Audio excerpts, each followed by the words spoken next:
So I was given the task of just providing a little insight into sort of the Chordoma-related research that's going on at MD Anderson, and so it's going to provide a little glimpse in terms of what we're doing, within our group at the cancer center. Just to provide some context to MD Anderson and why it's sort of a unique place in comparison to some other academic centers I've worked at. Is you have an entire hospital system that's purely focused on the treatment of cancer.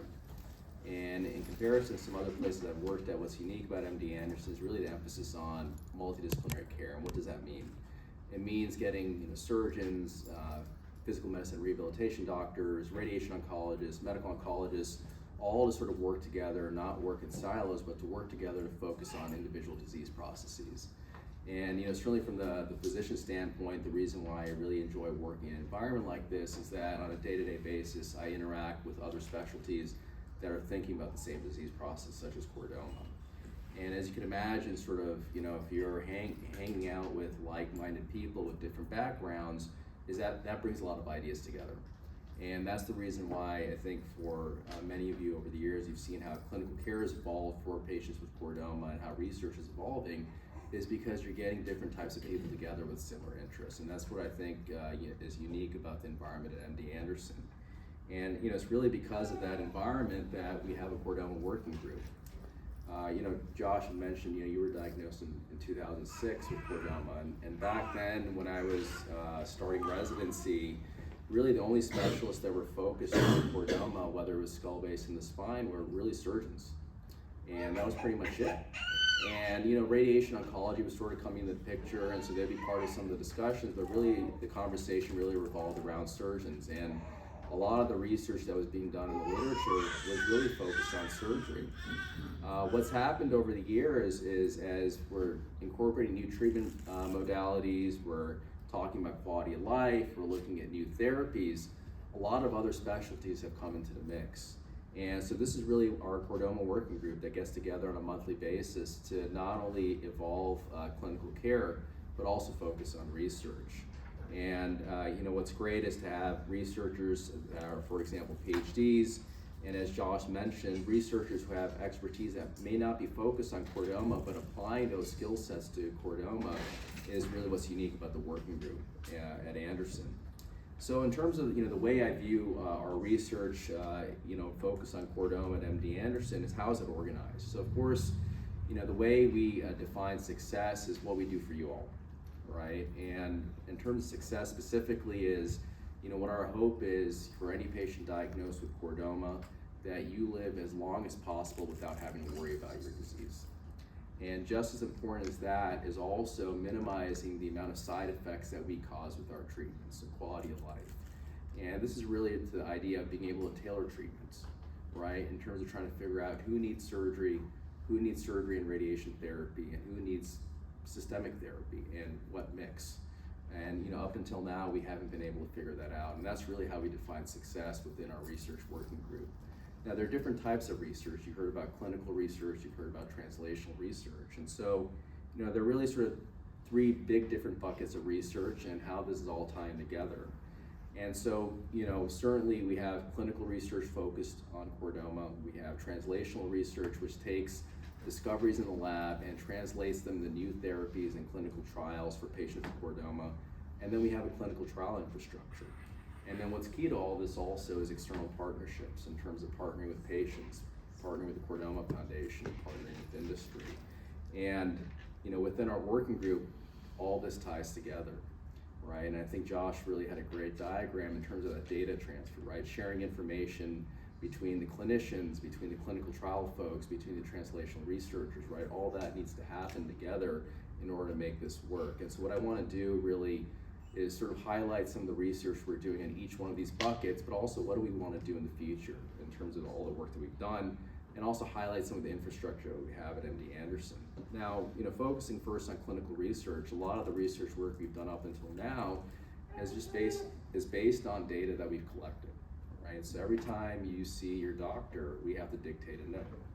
And what we do is we take information from that note and we put it into a database. And so every time I do an operation, there's a form that I fill out in terms of that allows me to collect data. And we use that data to then go back and look at our own experience. And so, decades ago, within neurosurgery, we invested in a database. And so we have a group of data managers that curate that data every time we dictate a note, and they put that in an area that I can access. And so, over the years, we have a lot of patients that we've operated on, and we've been able to track their outcomes. So what have we used that data for? So within Skullbase, we've used that to refine our surgical techniques and get a better sense of long-term outcomes. So to provide some context for this, as you know, oftentimes chordoma will occur in the skull base, will occur in the mobile spine, and occur in the sacrum. And from the research perspective, we focus on, of course, skull base and spine surgery. And within the skull base, the challenge with chordoma is that it really occurs in this deep-seated location, centered, where it's surrounded by a lot of nerves and arteries. And the challenge from the surgery perspective has been, how do you get there? And over the years, we've seen a whole spectrum of approaches described to how do you get to the clivus or to the skull base. And then over the last, I would say, 15 to 20 years, what became the favorite approach was going through the nostril using endoscopes. Now, the challenge was that there really wasn't any long-term data, right? We knew conceptually that going through the nostril might be the better approach, but was that the right approach for all patients? And so a big research project that we did was really to go back and look at our experience at all patients with skull-base chordoma, look at all the surgical approaches they've had, and then look at how did they do in the long run. And not only how did they do in the long run, but what was their quality of life like? How quickly were they able to start radiation therapy? Because oftentimes that matters just as much. And so what we were able to do is, based on what part of the clivus or what part of the skull base was involved, to see, okay, for those patients that underwent an endoscopic approach, how quickly were they able to start radiation therapy versus other surgical approaches? And also, how much tumor could we remove? And how do they do in the long run? And this data has helped us refine our decision making in terms of, depending on what segment of the skull base is involved, we know we can do it either purely through the nose, or we have to use other approaches to really hit the home run. And so by having that clinical research infrastructure, we've been able to do research like that specifically for skull base. In the spine, my colleague Larry Rines he leads up the spine program and has really sort of been a big advocate for patients with chordoma within our department. And he's also done a lot of research using that clinical research infrastructure. And as we know, the challenges within the spine is, how do you get there and take out the chordoma completely? And so he's published a lot in terms of long-term outcomes for patients with sacral chordoma, and really identifying how patients do in the long run in those outcomes. And then the other challenge within the spine is, it's one thing to take a tumor out from within the spine, but also how do you reconstruct the spine in a way where patients are mobile in the long run and not have to worry about additional fusions, for example. And so he's worked a lot with the plastic surgeons to develop techniques to reconstruct the spine. And again, by having access to a clinical research database, we can study our own outcomes. And this has helped evolve his surgical practice in real time. And then also he's looked at sort of imaging features that he can use to factor into decision making as he's planning a surgical approach. Now really, the big emphasis from the research standpoint is developing new therapies, as Josh talked about. So that really relies on translational research and clinical trials. And what translational research is really smart researchers looking at cell lines and even animal models that have chordoma growing in them, and testing different drugs or looking at different features of their tumor types. Now, in order to do that, it requires tissue, right? And that tissue is typically obtained from the operating room. Now, historically, what used to happen as surgeons is that when surgeons like myself would operate on a patient with chordoma, we would take the tumor out. Some of that tumor would go to the pathologist so that they could do all the clinical testing that they need to do for us to make decisions. But then a lot of that tissue was stored in a way where we can do some testing on it for research purposes, but some of the newer, fancier techniques that are now available, we couldn't do it on that tissue because it wasn't stored in the correct format. And ideally what we want is tissue that's freshly taken from the operating room and frozen in a way that all the fancy testing that our researchers want to do, they can do it. And so we have this whole sort of infrastructure called a Catalyst program, where anytime we operate, when we take tumor out, there is certainly a large part of that tumor that goes to the pathologist for your clinical care, and then the rest of that tissue that was sort of quote unquote wasted, we freeze it. And we freeze it in a way where all the new testing that we want to do, we can do that. And so we can create cell lines, we can look at animal models, we can look at the genomic signatures, all that stuff we can do. And so having this infrastructure in place has been really helpful for us in terms of the Chordoma working group. And then the other concept that's come into play is that as some patients will go through their disease course, tissue is often obtained through biopsies or whatnot. And we never had an understanding of how does chordoma evolve over time, before surgery, after radiation therapy. And so again, every time we collect tissue, we treat it with a lot of precious care, and we save it so that we can have a better understanding of how do things change over time. So what do we do with this tissue? So we have a PhD in our group, Kadir Akdemir, who's a scientist, and what he's done is put a lot of effort into every time we obtain this tissue is to study it using different techniques. He looks at the genomic signature. Then he also looks at the topography of the tumor and understand the microenvironment. You can imagine these tumors are sort of like, if you look like at any map of any area in the US, you'll have some trees, some rivers, some lakes. It's the same thing with tumors, that there'll be tumor cells and there'll be other types of cells in there. And understanding the microenvironment helps us figure out sort of what's unique about that tumor in terms of weaknesses we could take advantage of. So to give you examples of sort of research that he has ongoing in his lab, as I mentioned, one of the questions that we've had is, how does chordoma evolve over time in individual patients, for example, after surgery, before and after radiation therapy? And so what he's done, for example, is done whole genome sequencing. So you're looking at the genetic signature of, in this particular patient, in one particular patient, and we happen to have tissue samples from different time points in that patient's care, and he's studied sort of how did the genomic signature change over time. And the reason why this is important is when we look at newer medications, systemic therapies that we can study, the question is, do we have to sample the tumor every single time to understand, are we using the right systemic therapy? I mentioned the whole idea of sort of studying the topography. There's this concept in terms of the tumor microenvironment. And when we look at tumors and we would take these tumors out, it's not just tumor cells that exist within that tumor. There may be immune cells, for example, cells part of the patient's immune system that are going through and trying to attack the tumor, or perhaps just passing through, not realizing there's tumor there. And so a lot of research is being done by Kadir's lab looking at the tumor microenvironment.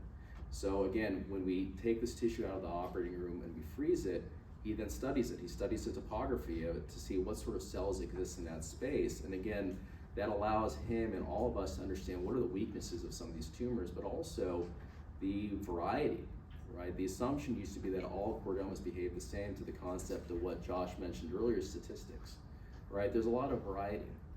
And there's some chordomas that are slow growing, some that are unfortunately faster growing. So if we understand the features of each one of these types of chordomas, then we can take advantage of these weaknesses.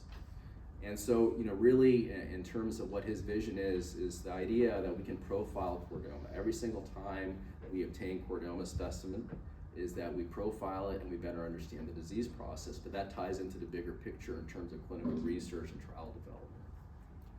Now, in terms of more translational research, as you may have read a lot in the news, is the idea of using your immune system to treat chordoma. And a matter of fact, the person that won the Nobel Prize a couple of years ago for really kicking off immunotherapy, which really has transformed cancer treatment, is a faculty member at MD Anderson. And so not surprisingly, there's a big emphasis at MD Anderson in terms of immune-based therapies. And what's the thought of this? The idea is that your immune system is comprised of different cells, different types of cells that identify tumor as foreign and then attack it and kill it. And each tumor type, for example, has a different way of avoiding it. It may put on a mask and hide from the immune system. It may prevent the immune system from attacking by putting up defense systems. And so, we have a group of researchers that are studying specifically how does chordoma do that? How does it evade the immune system? And how can we sort of take that system down and use the immune system to tackle it? And so Cassian Yee is a physician scientist in the cancer medicine program who is really focused on looking at the immune system and developing sort of treatments that would be specific for those surface receptors that chordoma may express on its cell type, or specifically for brachyury. And he's partnered up with Tony Connolly, who's one of our medical oncologists, who, to Tony's credit, has really allowed us to look at different medication or systemic therapy options for patients where chordoma may not have responded to surgery and radiation therapy. And so, what Tony did is really take advantage of this. There's a concept of sort of checkpoint therapy, and what that is that tumor cells may put up barricades that prevent the immune system from targeting and killing tumor cells. And so checkpoint therapy basically takes down that barricade so that the tumor cells can't hide and can't prevent the immune system from attacking them. And so Tony sort of was one of the first, I think, to look at and publish using checkpoint therapy to use immune-based therapies. And so this is a patient of Tony's with chordoma that had spread to the muscles around the spine. And what he did was use Pembro, which basically capitalized on immune-based therapy. And over time, you can see sort of shrinkage of that chordoma spread. And he had published on these results several years ago. And what we're doing now is tissue that we had obtained from those patients that were treated with checkpoint therapy. We're now going back and studying to see, of the patients who responded, what was unique about their tumors, and of the patients who unfortunately didn't respond, what was unique about their tumors, and how can we, in matter of fact, help those patients respond to checkpoint therapy in the future. And again, more work in terms of using the immune system to tackle chordoma. Cassie and Tony are working together to develop T-cell therapies, again, using the immune system that's specific for chordoma. And then Tony currently has a clinical trial going on where essentially there's a virus that's directly injected into chordoma deposits, and the thought with that virus is that it revs up the immune system and gets as a target on those deposits. And this is an example of one patient with chordoma spread in their leg where these sites were individually treated with that virus, and that revved up the immune system to target those areas. And so the point that Josh made earlier on is, 10, 15 years ago, there really weren't a lot of clinical trials that included chordoma patients as part of that. And this is just a small list of the clinical trials that are ongoing right now at MD Anderson, where they may not necessarily be focused on chordoma, but chordoma is one of the inclusion criteria. And as a result, as we take care of patients where unfortunately they may not have responded to surgery and radiation therapy, we're looking at these clinical trial options, and this is part of our decision making. And more on the idea of clinical trials is, this is a trial concept that came directly out of the coordination and collaboration with the Chordoma Foundation. If I remember correctly, Josh, that basically the cetuximab trial, what this drug is that this is a drug that's initially approved for lung cancer. And it takes advantage of a receptor that tumor cells will present on itself. And the Chordoma Foundation had, believe partnered with the drug screening facility in San Antonio, and with the thought that by trialing this drug on animal models that were grown with both skull base and spine chordoma cell lines, there was good preliminary data to show that cetuximab actually would be effective potentially with chordoma. And this is exactly what resulted in the cetuximab trial, which is currently open, and I know the Chordoma Foundation has supported, and several patients have gone on. So, in terms of where we're headed next in each one of these buckets, at our working group at MD Anderson, from the clinical research standpoint, I highlighted, where we have a database where we've collected data on patients that we've operated on at MD Anderson. Where we're actually investing next in terms of resources is to expand this, where we not only want to capture data for patients that we've operated on, but patients perhaps that have undergone radiation therapy and or systemic therapy. And the reason why is that, as you can imagine, chordoma is a relatively rare disease process. And so it's hard to do clinical trials where you compare one drug in patients versus patients who didn't have that drug. Right? That's oftentimes when you look at the FDA and they're approving drugs in patients, they want to look at a control where patients didn't receive that drug, and then they want to see patients who received that drug. And it's next to impossible to do that in the chordoma patient population. So if we have data that can be used as sort of historical control, what's happened in the past before we studied a drug, that data would be extremely helpful. And so where we want to invest is having this registry of data. On the translational research side, where do we want to focus our lab research efforts? So as we try new interventions, what we want to do is be able to study tissue and understand why some patients respond to a particular drug versus others who don't. And we also want to identify biomarkers that allow us to tailor treatment. As I mentioned, our goal is to not only improve long-term outcomes, but we want to expose you to the right types of treatments. As you know, there are side effects to everything that we do. We want to minimize those long-term side effects. And so being able to tailor those treatments is also just as important. And then, what's key with regards to the translational research side is being able to do preclinical testing, that you have an idea for a drug or systemic therapy, being able to test that in animal models is a key part. And then there's a clinical trial aspect of it. As you can imagine, we have infrastructure with regards to clinical trial nurses at MD Anderson, and being able to do trials where we're not only studying therapies that were developed in-house at MD Anderson, but also to be able to studies that perhaps industry had developed for lung cancer. And so a key part is being able to sort of grow that out at MD Anderson, and the big classes of drugs that we're looking at are really the immune-based therapies and targeted therapies. And then a key part of our vision for the research at MD Anderson is really partnership. As Josh mentioned, it's hard to do this research in isolation. And while we're fortunate to have a large group of subspecialists at MD Anderson focused on chordoma, what's key is being able to partner with others outside. That means partnering with folks like yourself, partnering with the Chordoma Foundation, and partnering with industry also, and advocating, right, for the need for chordoma research.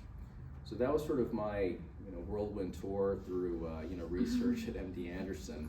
But that's sort of wanted to give you a glimpse of sort of what's going on behind the scenes. I know the clinic visits are often very short, but a lot of the decision making that we do in clinic is based on research, and there's a lot going on behind the scenes to make better for you all, make things better for you all. So certainly I saved some time, so I'm happy to take any questions that you all may have. Do you need a lab rat? No, I'm just kidding. Volunteer. Yes. I have a question because I'm actually on the cetuximab clinical trial. I'm just curious because I've asked, there's not a specific end date, so do they just keep these open and ongoing for X amount of time, and then when it wraps up and they kind of have the end result of that study, what gets sent back, or where is that published if I wanted to read, how that went, what did you do with my data, how did it go, Yeah, absolutely. What's the report, yeah. So definitely the end is in terms of enrolling, a certain number of patients that Tony wants to enroll, and then also the end point in terms of, how do we define success, or what was the last sort of data point you want to collect. And then definitely it's something that's going to be published or at least shared, because you don't want that data hiding where others can't benefit from it. So in terms of where he's going to publish, I don't know just yet, but I'm sure he'll share it. Thank you. Yeah. So in looking at, I thought it was really cool that you showed us the whole sort of chordoma team that meets, I think you said monthly, to discuss. I mean, how common is that for a rare disease like chordoma? How much time and resources are you able to dedicate to such a niche community? Is that typical, or is it kind of something that's only happened recently? I'm just curious to hear more about that. Yeah, great question. I think on the clinical care side, when you look at surgery and radiation therapy, that's existed for a while. But to get the research component, that's something that's more recently happened, I would say in the last 2 years. And I think it was just sort of getting getting all the pieces of the puzzle to fall together, right? And also I think, when there's enough people sort of screaming about a problem, a lot of other people want to come in and help. And I think that's sort of how the working group started. That's interesting, thank you. Yeah. Might ask you guys, Dr. Josh, it's kind of a general macro question just to kind of cast on this, which is, over the past 2 to 5 years, what sort of 2 or 3 things have really either accelerated or you felt like has started to advance in terms of treatments or understanding how to address this with different modalities? Josh, you want to go first? Well, so many things. I think the lab is a big part of that. But I think we're starting now to see results of the clinical trials, and that I think is going to provide kind of a toehold for combination therapy. So you think of some of the therapies that are showing activity, amitrexid, for example. There's a EGFR inhibitors like cetuximab. There's another one called afatinib. Those are kind of likely going to become backbones for combination therapies. So now there's efforts that are getting underway to do combination drug testing with those as that kind of anchors, then tacking other things on top of that. Obviously, brachyury drug discovery. I mean, it's almost like there are so many different fronts on which progress is happening simultaneously. I mean, I guess I would be interested in this question, directing it to you, Shaan, is from a surgical perspective, it seems like on the one hand, you've talked about how you get a better understanding of, in general, when an open approach versus an endoscopic approach is helpful. But even on perhaps a more tactical or nuanced level, it seems from my first surgery to my second surgery that there were some changes, like, you know, using Duracell or not using Duracell, or we've talked about like introducing intraoperative imaging, things like that. So I guess I'd be curious from the surgical perspective, are there things that you see either as having improved very recently or that are on the horizon? Yeah. You know, I think when we look at surgery specifically, then to your larger question, right, in terms of what's changed over time. So in surgery, I think there's been sort of small incremental advancements that happen. You know, when I look at what the home run is, right, the home run is to take chordoma out completely and as safely as possible. And also the rehabilitation that comes with that afterwards, right, to get a patient recovered, and then oftentimes patients will need radiation therapy, so they have to be strong enough to go through radiation therapy. So I think a lot of small changes have happened that have really improved outcomes over time. So, you know, it was one thing to go through the nose, but how do you go through the nose and then work around the carotid artery, work around those corners? That has gotten better over time. And then we've gotten better in terms of recognizing there are some side effects that happen as a result of what we do, and can we predict that ahead of time so we're not behind the 8 ball as someone's in radiation therapy. And then what's also gotten better is coordination between surgery and radiation therapy. You know, that communication in terms of what does the radiation oncologist need to know from the surgeon to really improve their outcomes. And those are the soft changes that are hard to quantify, but have gotten better a lot over time, because before it used to be someone would just do the surgery and then on to the next step. I think what's really helped over time is really our understanding of the disease process. You know, I think when we used to read papers, and our understanding was that, you know, chordoma was a single disease entity.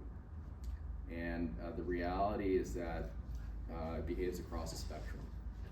And you know, what we've seen with other types of tumors is that when you understand it behaves across a spectrum, that allows you to tailor the treatments. And so that means that there are some situations where surgery is the only thing that you need. There are situations where surgery and radiation is the only treatments that are needed. And then for the ones that don't respond to surgery and radiation therapy, to be able to focus the discovery of systemic therapy agents, medications, really is, I think, what's evolved over time too. You know, you can imagine that if you're trying to study a new drug and you're studying it on the slower growing types of chordomas, you're not gonna see as much benefit. And that's probably not where you want to focus your research. And so I think that conceptual understanding, and that's certainly changed from 2006 to now, I think has really evolved sort of how we approach it from the research perspective and the clinical perspective. Sorry. So, how, after surgery, how effective is radiation, and is it commonly used in combination? Because when I had my surgery, we asked about that, and they said, no, radiation, it's not really, you don't need it, it's not effective, blah, blah, blah, blah. So, I mean, how effective is it? Does it really? Because they pretty much kind of made me think that it wasn't, like, gonna help at all. It wasn't gonna be beneficiary. So then, of course, right after I had reoccurrence, would it have helped, would it not? I mean, we don't really know, it's a roll of the dice, but you keep saying radiation, and it was kind of like, not offered to me. Yeah. It's, you know, we went from, you know, years ago where we thought it was just surgery that was needed. And then there was a phase where we thought that, okay, everybody should have surgery and radiation therapy or proton therapy. And then to the point I just made about understanding, okay, there's a spectrum. And when you look at skull-based chordoma is the same, and the same thing with spine chordomas. Is we've gotten smarter in terms of looking at, okay, the pathologic features of molecular features. So when we take that tumor sample out, for example, before, the only thing the pathologist would look at is it chordoma, yes or no? And that was pretty much the only answer we would get. And then based on that, we'd say, okay, you need surgery and or radiation therapy. Now, what they do is they look at biomarkers. So they may look at the molecular features, they may look at, the percentage of actively dividing cells. And based on that, then we can categorize that, okay, there are some that are slow growing where with surgery, if I've done my job where I've removed everything, then I don't do radiation therapy now. And then there are others that are these intermediate growing type of chordomas where even if I know I have gotten a clean looking MRI scan, there's a higher chance of that tumor coming back because of the biology of that tumor. And it's in that group where then we're definitely gonna add radiation therapy. And then there are patients where, based on the pathology results, it really is unfortunately a faster growing chordoma. And those are patients now where not only are we doing surgery and radiation therapy, but I'm also sending them right away to our medical oncologist because I know that this is one where the standard of care is not gonna work. So the point is that we're tailoring it now, where years ago we were doing it for everybody, and now it's really selectively. And certainly at the time of recurrence, for someone who hasn't had radiation therapy, we go through that decision-making process again.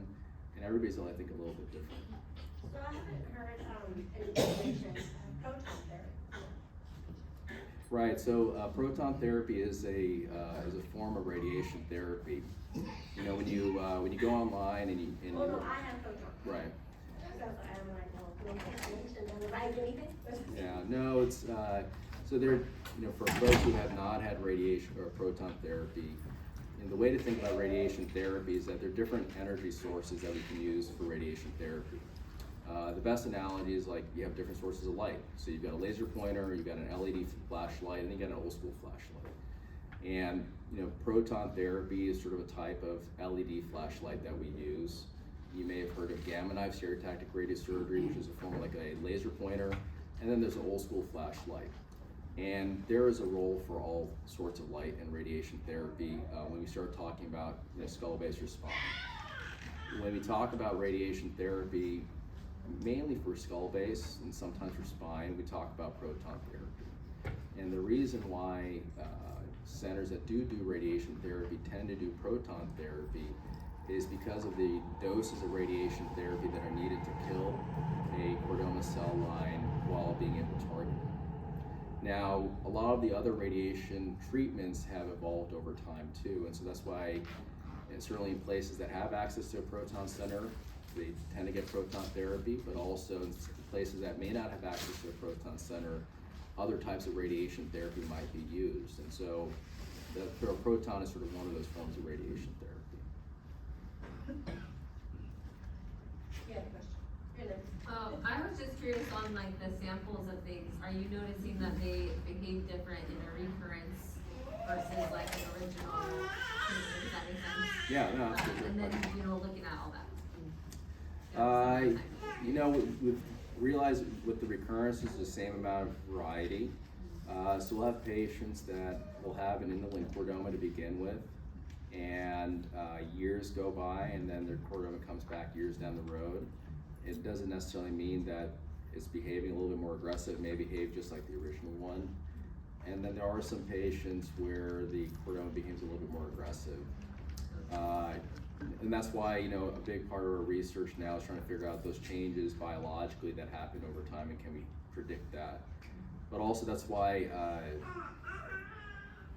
when we talk about treating recurrence, we individualize it so much to the scenario, because we realize everybody's recurrence behaves a little bit differently, and that's where those conversations, I think, are much longer in clinic, because the decision making is a little bit different.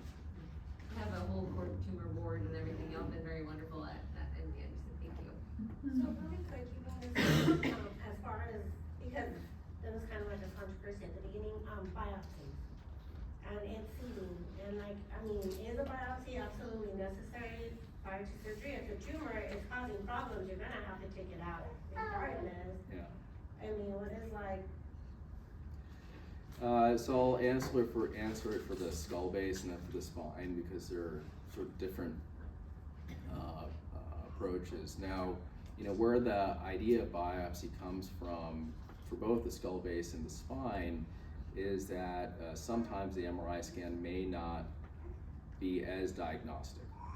And there are, as you can imagine, different types of tumors that grow within the bone in the skull base and grow within the bone within the spine.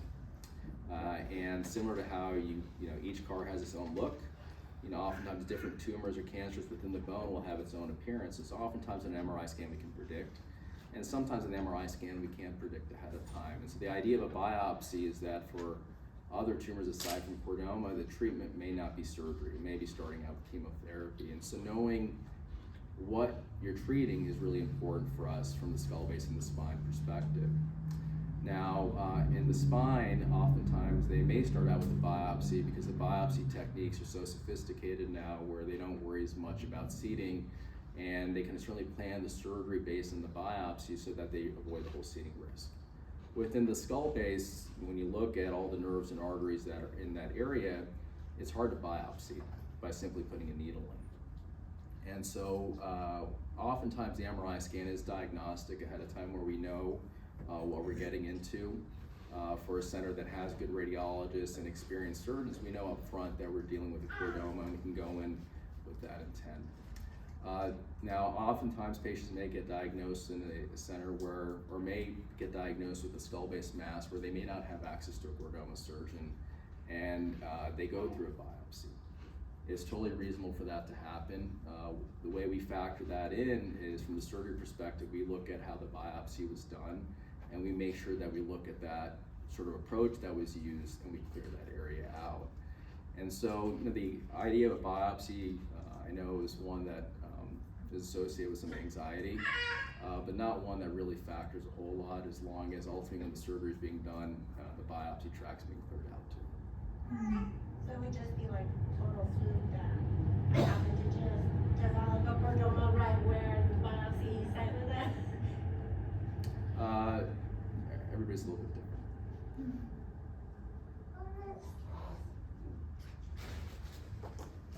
Dr. Raza, you were talking about how you guys were collecting all the data and you had it in an area where you could study it. But then the next thing you want to do now is a registry at MD Anderson. Is that something that the MD Anderson will do for just chordoma or for all the different cancers? And has that been set up or funded yet? It's a great question. So right now, the way that works is, within the Department of Neurosurgery, we have a group of database scientists where they mainly have masters in computer science, and what they do is that every time we operate, there's a separate form that I fill out, and it basically collects the data that we've decided ahead of time that we want to collect. Now, and then they track patients up until 30 days after surgery. Now, what we do on top of that is, for example, on a year-to-year basis, we'll hire a research fellow that will then collect data for those patients well beyond 30 days. Because ultimately, as we know, what matters the most is in the long run. Now, right now, a lot of that data is purely for patients that have had surgery. Sorry, bad allergies. It's happening to all of us. Now, one of the advantages with the electronic health record, theoretically, is that you could use like natural language processing or AI, for example, that will study the records and pull that data out. That, unfortunately, is sort of, I would say, years away. There's a lot of buzz around AI, a lot of buzz around big data. In the short term, the fastest way for us to get to that is really hire someone who will go through every single patient that's been treated, even if they didn't have surgery, but radiation therapy and chemotherapy, and to have them mine the charts for data that we want to collect. So that way, we just have that data there ready to go, and then periodically be updated based on sort of outcomes. And so the institutions are looking at the bigger picture, not just for patients with chordoma, but there's a data science institute where they want to be able to do that. Of course, we're very selfish. What we care about right now is for patients with chordoma and how do we get that data as quickly as possible. So the fastest way is to basically have that manpower to focus on collecting data. And then we also have, right now the institution does have what's called a institutional registry. So, for example, I can go to them and say, can you give me a list of all the patients with the diagnosis of chordoma and what kind of treatment they had? And so they'll provide the big picture view, but all the individual nitty-gritty detail, like tumor measurements, what symptoms was the patient having, they won't be able to provide that. And so we want to build something out specifically for chordoma.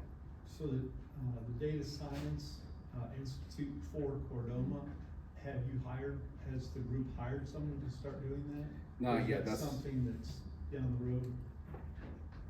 that's something that we want to do in the near future. We haven't hired somebody yet. Okay. Would it be starting out as a single person or group of three or? Yeah, you know, I think ideally we would start out with a group, because what we want to do is not only collect the clinical data, but then correlate that with the tissue. And so that requires a little bit of a group of individuals to work together. Because the big vision for us is to tie in all the pieces together, the clinical research, the translational, and the clinical trial. And so the data science is really sort of the key to that, to correlate all that data.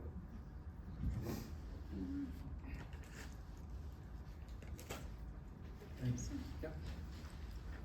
Thank you. Thank you.